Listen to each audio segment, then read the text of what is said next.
BRS party से ताल्लुक रखने वाले टिमरीज के साबिका चेयरमैन ने आज अनीसुल गुरबा नामपल्ली में वाक़ टिमरीज के हेड ऑफिस पहुंचकर एक मेमोरेंडम पेश किया। मेमोरेंडम में मुतालिबा किया गया कि याकूतपुरा के टिमरीज स्कूल में 30 अगस्त को पेश आए अफसोसनाक वाक़े की मुकम्मल तहकीकात की जाए, जिसमें रेन बाजार से ताल्लुक रखने वाला रिजवान नामी तालिब इल्म एक झगड़े के दौरान जाँ बहक हो गया था। साबिक चेयरमैन ने इल्ज़ाम लगाया कि इस वाक़े की मुकम्मल जिम्मेदारी स्कूल के प्रिंसिपल पर आयद होती है, जिसने इंतजामी गफलत बरती। इनका मुतालबा था कि मुतल्लका प्रिंसिपल को फौरी तौर पर मुअत्तल किया जाए और मरहूम रिजवान के अहल खाना को 10 लाख रुपए का मुआवजा और एक फ़र्द को सरकारी मुलाजिमत फराहम की जाए।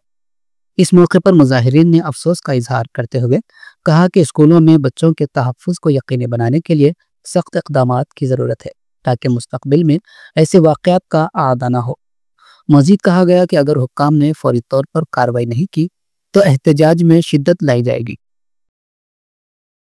आज टिमरीज के ऑफिस में हम लोग बीआरएस पार्टी के जो प्रीवियस चेयरमैन ठहरे हैं, जैसे मसीउल्लाह भाई, अकबर भाई और वैसे ही इम्तियाज भाई और हमारे सीनियर लीडर बीआरएस पार्टी के आजम भाई और जो भी अरशद भाई, शरीफ भाई और सब जो भी आ चुके हैं, हम लोग के आज यहाँ टिमरीज ऑफिस जो अनीसुल गुरबा के पास आने के ये वजह है कि गैसो महीने में शर्मनाक बात यह है, कहते गैसो महीने में 30 तारीख को टिमरीज याकूतपुरा के स्कूल में 2 लड़के लड़ने की वजह से एक की मौत हो गई। वो मौत को आज तक भी जो सीक्रेट छुपाया गया है और वो मौत को एक हादसा बताते हुए उसको क्लोज किया गया है। बाद में आज पोस्टमार्टम रिपोर्ट में यह निकला है कि वो खाली मौत नहीं है, उसमें ब्लड के जो सैंपल्स है स्ट्रेस रहने की वजह से बच्चे को बेतुका मारने की वजह से मर गए बोल के करे। शर्मनाक की बात यह है कि वैसे बड़े हादसे होने के पर में भी आज तक जो ड्यूटी लेक्चरर या टीचर है उस दिन और प्रिंसिपल जो वेंकटेश्वर साहब है और वो जो टीचर ड्यूटी है उन दोनों के ऊपर एटलीस्ट एक शोकास नोटिस नहीं हुआ, उन लोगों को सस्पेंड करा नहीं गया, क्योंकि हमको जो पता चला सोर्स के लिहाज से कि वो प्रिंसिपल साहब को कोई सिटिंग मिनिस्टर साहब के रिश्तेदार होने की वजह से वो केस को वहीं दबाया हुआ है। हम आज केसीआर साहब 204 में ऐसे रेजिडेंशियल स्कूल में जितने सहूलतें देके और जो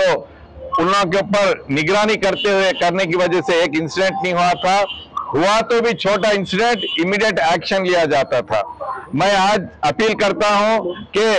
ये जो प्रिंसिपल की नेग्लिजेंस और ड्यूटी जो भी है वो इमीडिएट इंक्वायरी से पहले उन लोग को सस्पेंड ऑर्डर देना, अदरवाइज सस्पेंड ऑर्डर नहीं दिए तो 24 घंटे की मोहलत देके हम बीआरएस पार्टी की तरफ से बराबर यहाँ टिमरीज के सामने धरना बैठेंगे। जब तक वैसे शख्स को लापरवाही की वजह से मरने की वजह छोड़ दिए, वैसे शख्स को जब तक सस्पेंड नहीं करे बीआरएस पार्टी पीछे नहीं हटेगी।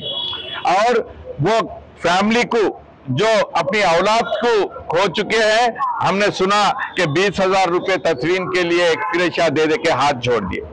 बीच में ये इंक्वायरी की तरफ से ये पूरा हल्लू लीक हो रहा बोल के मालूम है तो मेरे दिल में आया कि 1 या 2 लाख रुपए जो अकाउंट में डाल दे के वो इंसिडेंट के जब और 1-2 बच्चे हैं में नहीं आया ऐसा उन लोगों को जबरदस्ती कहीं दूसरी तरफ भेज दे के उन लोगों को खामोश बिठाया गया है। मैं पुलिस वालों से भी अपील करता हूं कि इमीडिएट वो इंक्वायरी सीधी करे, क्योंकि एक गरीब बच्चा अपनी जान खो चुका है। मैं साथ ही साथ वो फैमिली को 10 लाख रुपए एक्सग्रेशिया देते हुए साथ ही साथ उनके घर में कोई भी काबिल अगरचे पढ़े लिखे हुए हैं उन लोग को बराबर टिमरीज में एक जॉब देकर उन लोगों को साथ देना बोल के आज अपील कर रहे हैं। अदरवाइज ये जो कांग्रेस वालों के नाटक है कि किसी के रिश्तेदार है एक्स मिनिस्टर के या अब साबिका जो मिनिस्टर है उनके रिश्तेदार है, ये नहीं बताता, क्योंकि बराबर जो गलती करा, जो नेग्लिजेंस करा, आज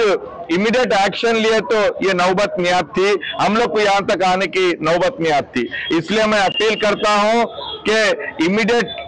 जो आज तो शफीउल्लाह साहब नहीं है, उनके डिप्टी डायरेक्टर नागलक्ष्मी मैडम और जुबेदा मैडम को हम सब मिलकर रिप्रेजेंटेशन दिए हैं, और रिप्रेजेंटेशन में अगर 24 घंटे में उनको सस्पेंड नहीं किया तो बराबर बीआरएस पार्टी की तरफ से हम धरना देंगे। साथ ही साथ पुलिस वालों को हम अपील करते हैं कि पूरी डिटेल इंक्वायरी करके उन लोग को इमीडिएट एक्शन लेने की डिमांड करते हैं। शुक्रिया।